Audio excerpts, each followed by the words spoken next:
La Bible en un an, la 102e journée, le livre de Josué, chapitre 5, verset 2, au chapitre 6, verset 27, le livre des psaumes, chapitre 81, verset 1 à 17, le livre des proverbes, chapitre 12, verset 15 et 16, l'épître de Jacques, chapitre 4, verset 1 à 17.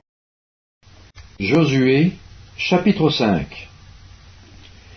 En ce temps-là, l'Éternel dit à Josué, « Fais-toi des couteaux de pierre, et circoncis de nouveau les enfants d'Israël, une seconde fois. » Josué se fit des couteaux de pierre, et il circoncit les enfants d'Israël sur la colline d'Aralot. Voici la raison pour laquelle Josué les circoncit. Tout le peuple sorti d'Égypte, les mâles, tous les hommes de guerre étaient morts dans le désert, pendant la route, après leur sortie d'Égypte. Tout ce peuple sorti d'Égypte était circoncis. Mais tout le peuple né dans le désert, pendant la route, après la sortie d'Égypte, n'avait point été circoncis. Car les enfants d'Israël avaient marché 40 ans par le désert, jusqu'à la destruction de toute la nation des hommes de guerre qui étaient sortis d'Égypte et qui n'avaient point écouté la voix de l'Éternel. L'Éternel leur jura de ne pas leur faire voir le pays qu'il avait juré à leur père de nous donner, pays où coule le lait et le miel. Ce sont leurs enfants qu'il établit à leur place. Et Josué les circoncit, car ils étaient incirconcis, parce qu'on ne les avait point circoncis pendant la route. Lorsqu'on eut achevé de circoncire toute la nation, ils restèrent à leur place dans le camp jusqu'à leur guérison. L'Éternel dit à Josué, « Aujourd'hui, j'ai roulé de dessus vous l'opprobre de l'Égypte. » Et ce lieu fut appelé du nom de Gilgal jusqu'à ce jour. Les enfants d'Israël campèrent à Gilgal. Et ils célébrèrent la Pâque le 14e jour du mois, sur le soir, dans les plaines de Jéricho. Ils mangèrent du blé du pays le lendemain de la Pâque, des pains sans levain et du grain rôti. Ils en mangèrent ce même jour. La manne cessa le lendemain de la Pâque, quand ils mangèrent du blé du pays. Les enfants d'Israël n'eurent plus de manne, et ils mangèrent des produits du pays de Canaan cette année-là. Comme Josué était près de Jéricho, il leva les yeux et regarda. Voici, un homme se tenait debout devant lui, son épée nue dans la main. Il alla vers lui et lui dit, « Es-tu des nôtres ou de nos ennemis ?» Il répondit, « Non, mais je suis le chef de l'armée de l'Éternel. J'arrive maintenant. » Josué tomba le visage contre terre, se prosterna et lui dit, « Qu'est-ce que mon Seigneur dit à son serviteur ?» Et le chef de l'armée de l'Éternel dit à Josué, « Ôte tes souliers de tes pieds, car le lieu sur lequel tu te tiens est saint. » Et Josué fit ainsi. Josué, chapitre 6. Jéricho était fermé et barricadé devant les enfants d'Israël. Personne ne sortait et personne n'entrait. L'Éternel dit à Josué, « Vois, je livre entre tes mains Jéricho et son roi, ses vaillants soldats. Faites le tour de la ville, vous tous les hommes de guerre, faites une fois le tour de la ville. Tu feras ainsi pendant 6 jours. 7 sacrificateurs porteront devant l'arche 7 trompettes retentissantes. Le 8e jour, vous ferez 7 fois le tour de la ville, et les sacrificateurs sonneront des trompettes. Quand ils sonneront de la corne retentissante, quand vous entendrez le son de la trompette, tout le peuple poussera de grands cris. Alors la muraille de la ville s'écroulera, et le peuple montera, chacun devant soi. Josué, fils de Nun, appela les sacrificateurs et leur dit, portez l'arche de l'Alliance, et que les 7 sacrificateurs portent 7 trompettes retentissantes devant l'arche de l'Éternel. Et il dit au peuple, marchez, faites le tour de la ville, et que les hommes armés passent devant l'arche de l'Éternel. Lorsque Josué eut parlé au peuple, les 7 sacrificateurs qui portaient devant l'Éternel les 7 trompettes retentissantes se mirent en marche et sonnèrent des trompettes. L'arche de l'Alliance de l'Éternel allait derrière eux. Les hommes armés marchaient devant les sacrificateurs qui sonnaient des trompettes, et l'arrière-garde suivait l'arche. Pendant la marche, on sonnait des trompettes. Josué avait donné cet ordre au peuple. Vous ne crierez point, vous ne ferez point entendre votre voix, et il ne sortira pas un mot de votre bouche, jusqu'au jour où je vous dirai, poussez des cris. Alors vous pousserez des cris. L'arche de l'Éternel fit le tour de la ville, elle fit une fois le tour, puis on rentra dans le camp, et l'on y passa la nuit. Josué se leva de bon matin, et les sacrificateurs portèrent l'arche de l'Éternel. Les 7 sacrificateurs qui portaient les 7 trompettes retentissantes devant l'arche de l'Éternel se mirent en marche et sonnèrent des trompettes. Les hommes armés marchaient devant eux, et l'arrière-garde suivait l'arche de l'Éternel. Pendant la marche, on sonnait des trompettes. Ils firent une fois le tour de la ville, le second jour. Puis ils retournèrent dans le camp. Ils firent de même pendant 6 jours. Le 7e jour, ils se levèrent de bon matin, dès l'aurore, et ils firent de la même manière 7 fois le tour de la ville. Ce fut le seul jour où ils firent 7 fois le tour de la ville. À la 7e fois, comme les sacrificateurs sonnaient des trompettes, Josué dit au peuple, « Poussez des cris, car l'Éternel vous a livré la ville. » La ville sera dévouée à l'Éternel par interdit, elle et tout ce qui s'y trouve.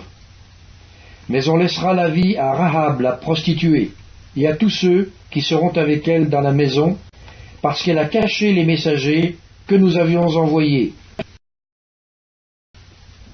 Gardez-vous seulement de ce qui sera dévoué par interdit.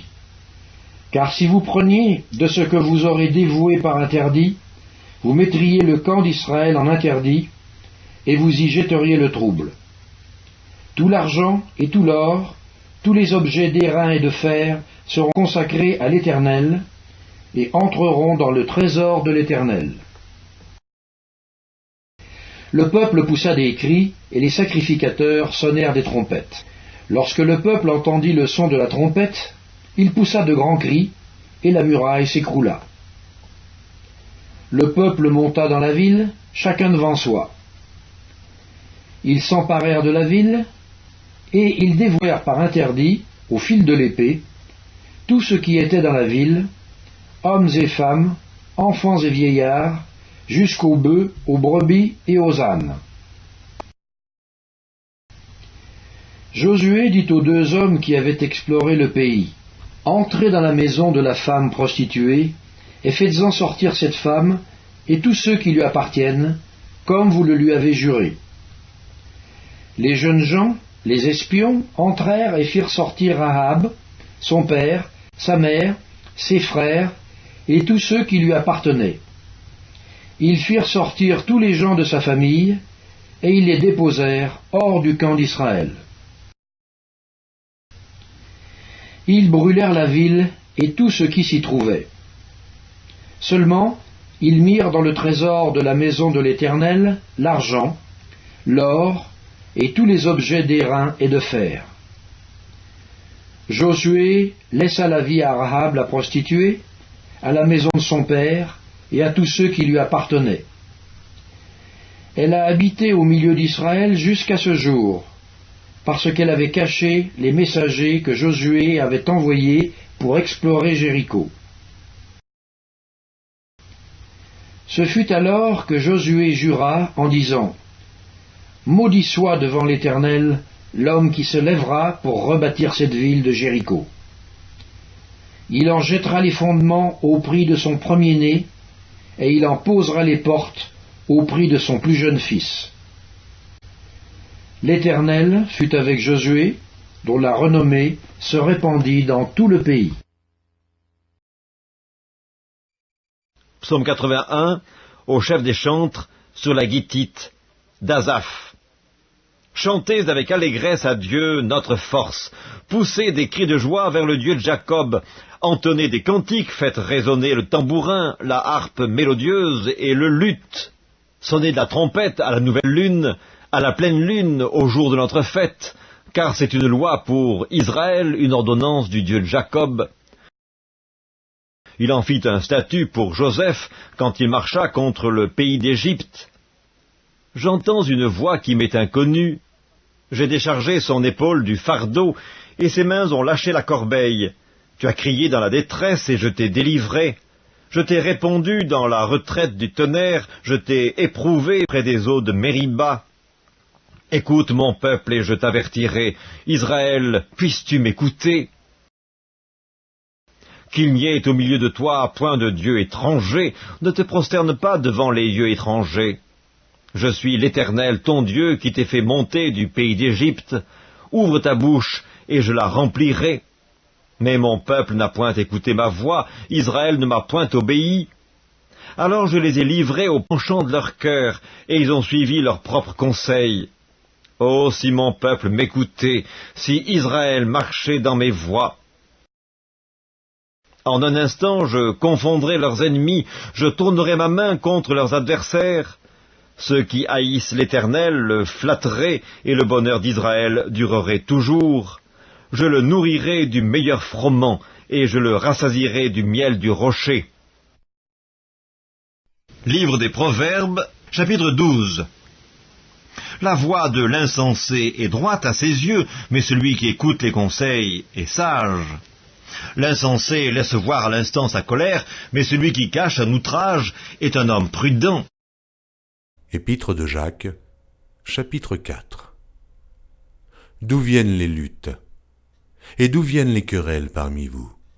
N'est-ce pas de vos passions qui combattent dans vos membres? Vous convoitez, et vous ne possédez pas. Vous êtes meurtriers et envieux, et vous ne pouvez pas obtenir. Vous avez des querelles et des luttes, et vous ne possédez pas, parce que vous ne demandez pas. Vous demandez et vous ne recevez pas, parce que vous demandez mal, dans le but de satisfaire vos passions. Adultères que vous êtes. Ne savez-vous pas que l'amour du monde est inimitié contre Dieu? Celui donc qui veut être ami du monde se rend ennemi de Dieu. Croyez-vous que l'Écriture parle en vain? C'est avec jalousie que Dieu chérit l'Esprit qu'il a fait habiter en nous. Il accorde au contraire une grâce plus excellente. C'est pourquoi l'Écriture dit « Dieu résiste aux orgueilleux, mais il fait grâce aux humbles. Soumettez-vous donc à Dieu, résistez au diable, et il fuira loin de vous. Approchez-vous de Dieu, et il s'approchera de vous. Nettoyez vos mains, pécheurs. Purifiez vos cœurs, hommes irrésolus. Sentez votre misère, soyez dans le deuil et dans les larmes, que votre rire se change en deuil et votre joie en tristesse. Humiliez-vous devant le Seigneur, et il vous élèvera. Ne parlez point mal les uns des autres frères. Celui qui parle mal d'un frère ou qui juge son frère parle mal de la loi et juge la loi. Or, si tu juges la loi, tu n'es pas observateur de la loi, mais tu en es juge. Un seul législateur est juge. C'est celui qui peut sauver et perdre. Mais toi, qui es-tu qui juge le prochain? À vous maintenant qui dites « Aujourd'hui ou demain nous irons dans telle ville, nous y passerons une année, nous trafiquerons et nous gagnerons. » Vous qui ne savez pas ce qui arrivera demain, car qu'est-ce que votre vie? Vous êtes une vapeur qui paraît pour un peu de temps et qui ensuite disparaît. Vous devriez dire au contraire, « Si Dieu le veut, nous vivrons et nous ferons ceci ou cela. » Mais maintenant, vous vous glorifiez dans vos pensées orgueilleuses. C'est chose mauvaise que de se glorifier de la sorte. Celui donc qui sait faire ce qui est bien et qui ne le fait pas, commet un péché.